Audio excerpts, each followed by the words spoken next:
What really happened on the 28th of August 1837? Come with me and let's find out. Ready to find the truth, Frenchie? Let's go! That's when chemists John Lea and William Perrin started manufacturing their Worcestershire sauce with a special ingredient they've killed to keep secret.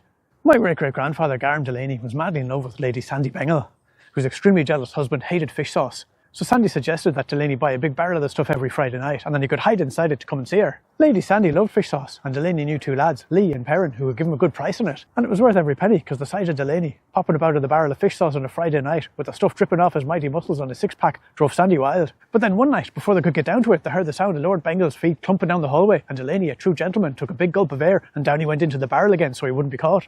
"What's that big barrel of yuck doing there?" Lord Bengal asked when he came into the bedroom, and Lady Sandy said it wasn't yuck, and he took a swig of it and he said it was. He said it was awful. He said there was something wrong with it and there was hair inside and everything, and he had it nailed up and put in the cellar with all the other barrels, because Lady Sandy had been getting barrels of fish sauce delivered to her for years, even before she met Delaney. Well, eventually Lea and Perrin came around looking for their barrels, and Lady Sandy said, "Are you the fish sauce lads?" And they said they were, and she gave them a wink and said, "Well, I'll see you on Friday night, so."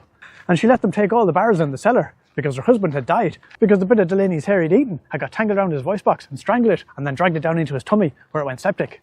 Well, Lea and Perrin knew all about Lady Sandy and her love of fish sauce, so they were surprised to find that most of the barrels seemed to be full, so they opened up one to see what was inside.